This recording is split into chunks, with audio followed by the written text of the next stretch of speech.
But what's up, guys? This is Totally Underrated, and we're gonna talk about John Wick 2. John Wick 2. John Wick 2. So, what did you think of John Wick 2? Or do you want? It was definitely better than the first. It was definitely better for the first because the fact that there was an actual story behind Wick's wife. Yeah, there was a little bit of it in part 1, but it was way more, like you said. And we actually, did we even see her in part 1? Or she was just... You saw her for like a few seconds. Yeah, because the past, because with the puppy. Yeah. The puppy was for. Okay, yeah. I have to go over it again. But let's not spoil anything, but I'm going to put a spoiler thing in the bottom after we finish the video. But I heard reviews, or heard before that people were like, oh, they didn't think it was better than part 1 because the motivation wasn't there. I'm like, we're going to talk about it. We're going to get there. But yeah, so for John Wick 2, if you're in love with action, you're going to love this movie. The way he moved the gun, the way he was killing people was just amazing. Our friends was there, they couldn't hold themselves back. They're just headshot. Yeah, the choreography, well, you know the word I'm trying to say. Yeah. But that was all done well. There wasn't a, let's say really dumb moment. There wasn't a dumb moment where you can say that's impossible for somebody to hit or that's impossible. So no, it was all realistic. Yeah, it was choreographed to the point that it was very realistic. Not things more than the first. Yeah, I agree. And what I loved about, like you said, the fight choreography. I think that's what you said.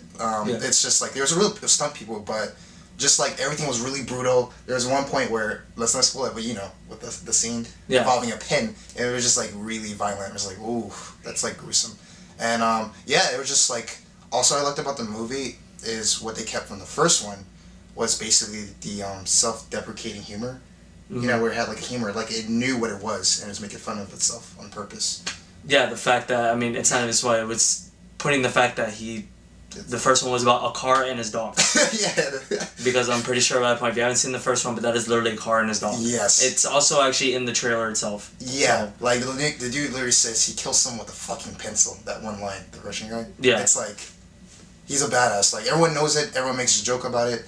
They go. Also, another thing I like is they go into the mystique of the hotel or whatever, the assassin.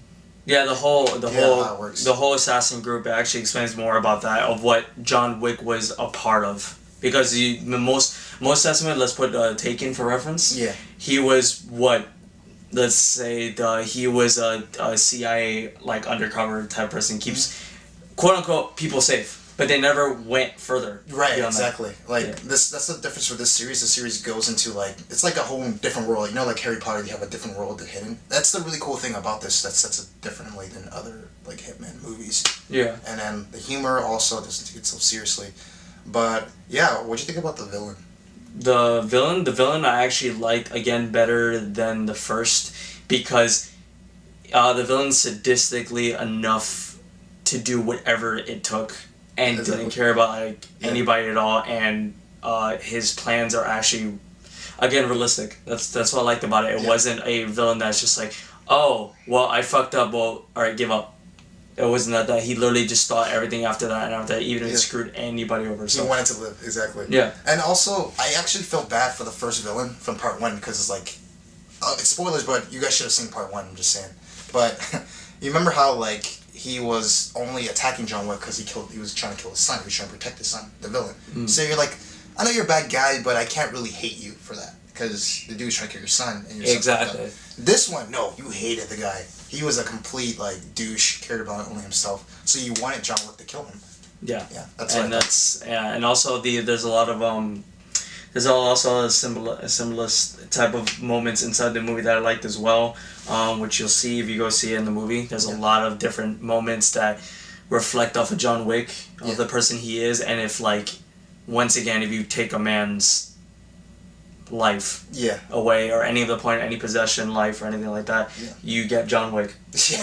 That's literally what that whole character is about. You fuck him up, you brought the devil. Yo, once you see him, you're gone. You're dead. So it's very different. So the one thing I can say about it that you're gonna compare John Wick a lot to Taken. Yeah. Because it's once again you take something from a man away, he's gonna use every skill he has to take it back, but this one's completely different. Yeah, one-sided. I would say like for Taken, it's more try to take itself more seriously, and like I guess you could say John Wick was realistic, but you know what I mean. Like it was more he was like kind of an everyday man. You can relate. You can relate to him. John Wick is just dude's a boogeyman. Like yeah, he's like holy shit. You just don't want to see. No, but the problem is that like you can still relate to how realistic it is if you have that much skill behind. Yeah. But when you're saying taking this way too seriously, I keep forgetting the man's name. Liam Neeson. No, not Liam Neeson. The character's name. Liam Neeson's such a badass. Yeah, but no, I forget his name. Don't tell me that was also John. His name wasn't also John, or no, I don't think so. I have to look later. But yeah, anyway, his character was just too damn serious. Yeah. There was a point that like he's just too damn serious that the movie falls apart for me. Yeah. And John Wick they'll say it's like, oh, you can't. Well, that doesn't make sense. John Wick's an assassin. He should be serious. They're like, no, there's a lot of comical moments. All the characters, because they like know how like okay, it's like they realize all right, this character's so badass that it's kind of like hard to believe that this character could be that badass and that stoic. So they make fun of those moments. They even made fun of it in Family Guy.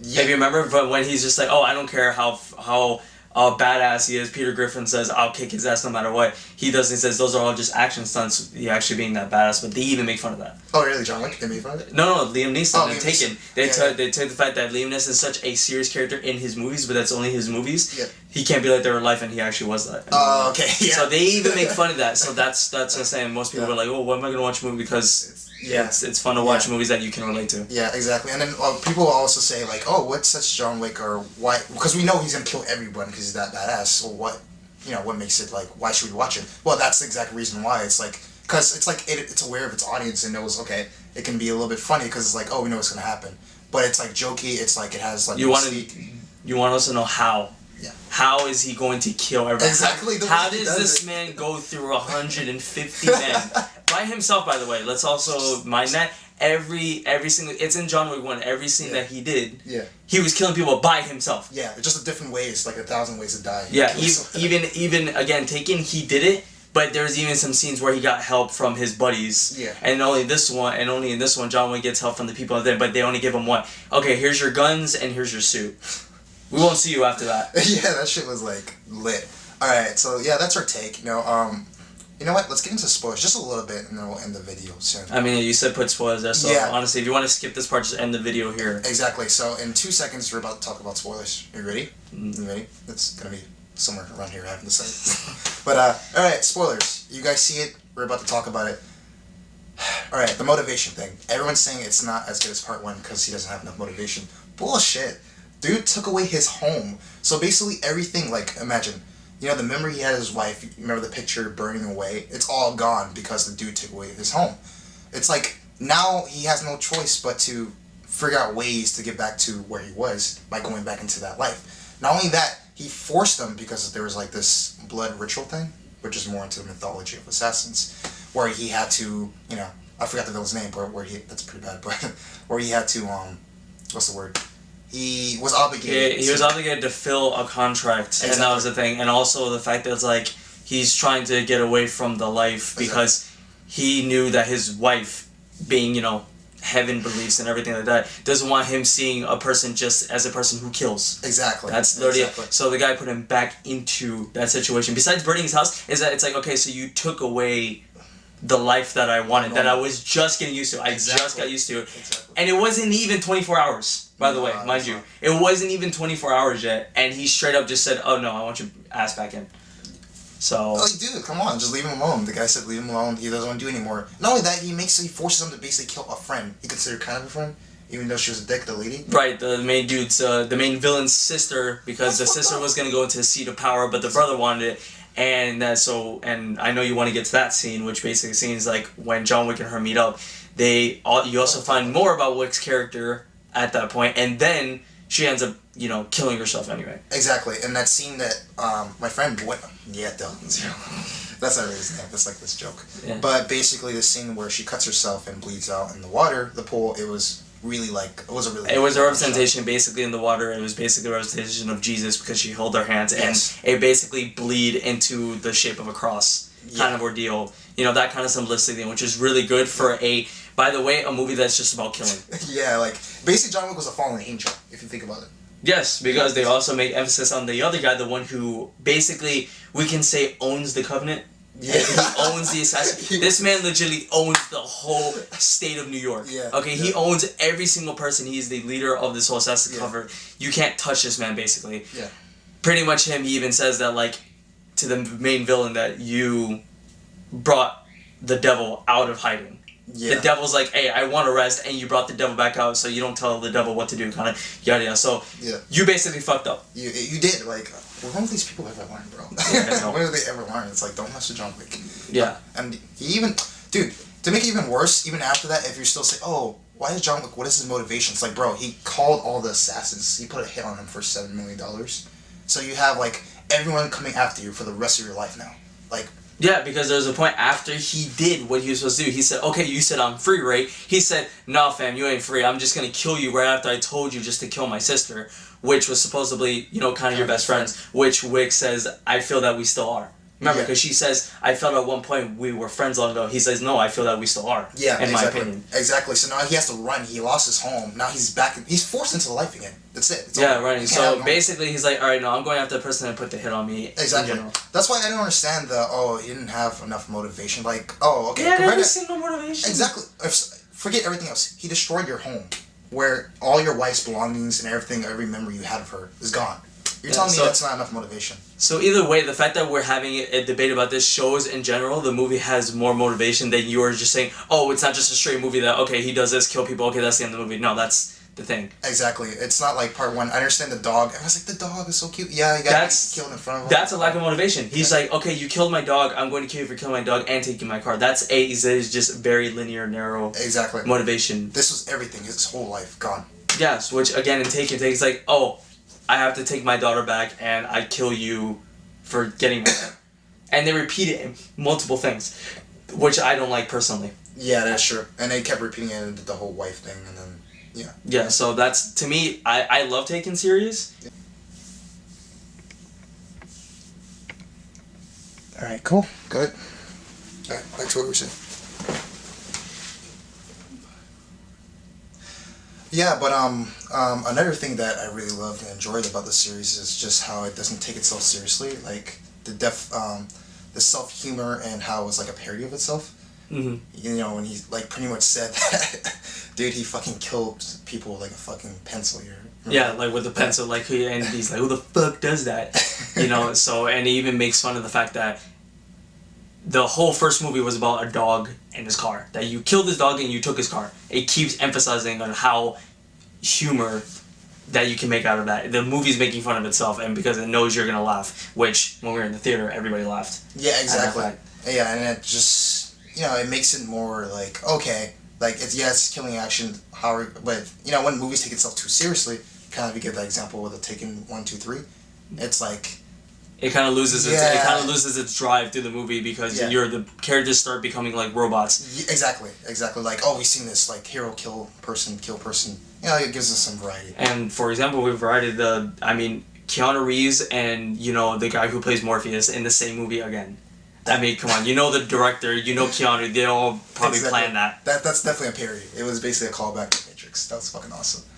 Yeah, so, so you said also ratings? Yeah, basically we're gonna do a rating system out of 10, like, whatever number out of 10. So, there's that. I'm forgetting something. Yeah, and also, basically, hopefully, you know, they have a part 3. And right. But you were saying, I remember before this review, we were talking about, should there be a part 2 or part 3? Yeah. And I was thinking, like, I was like, you know what, if they do a part 3, I believe that Morpheus, I keep calling him Morpheus, but that character would be having a bigger role in the next one. And also, my question, or basically our argument was like, should there even be a part 3? Or was this the perfect way to end it? Because how it ends is just like, it's done. Like, he can never go back to normalcy. He never go back to normal life. He has to keep running for his life. So should be the part 3 or part 2. Do you think there should be a part 3? I think so. But you notice I'm like, I don't know. Yeah, I could see a part 3. I could definitely go for it. It'd be fun. It's just like, I don't want them to ruin a part 3 because they have a perfect 2. Yeah, they have a perfect 2, 1, 2. Don't again, repeat itself like the Taken series. Exactly. In my opinion, I think a part 3, if you're gonna do it, don't expect much from it. But in retrospect, if there is a part 3, they don't lose that whole same formula that they had with part 2. Exactly. Just how it is. It should just keep it the same. Yeah. But so my rating, because I'm gonna go first, I'm going to give it a 9 out of 10 because just how damn fun it was. It was sleek, stylistic. The stunts were awesome. Just the way he moved the gun was really cool. Like, I had so much fun. Like, even the friends that I was with, they couldn't contain themselves when every time he did a headshot. Triple kill. Yeah. any headshot and me, it was I give it 8.5. Only because of the fact that, like, yeah, it's another assassination movie. Okay, but they do it with much more slick, good fighting choreography, everything, simplistic meaning and all that stuff. But it's also because the characters you can relate to a lot. And you like. And I like them a lot. Yeah. So I definitely give it 8.5, not a 9, only because of the fact that it's still what it is, a person killing. And yeah, it is. I'm just giving that score because of the pure enjoyment factor. Which it won't win any Oscars, but pure enjoyment, the flair, I liked it. Yeah, which is perfectly fine. So. Yeah. So that's our score. So what we're gonna do here is basically, like, we haven't figured out schedule, but we'll keep you posted. We'll try to post maybe every 2 Sundays. We'll figure it out. But yeah, just subscribe below. Post your thoughts in the comment section. Leave a like, and we'll see you guys later. And that was our review for John Wick 2.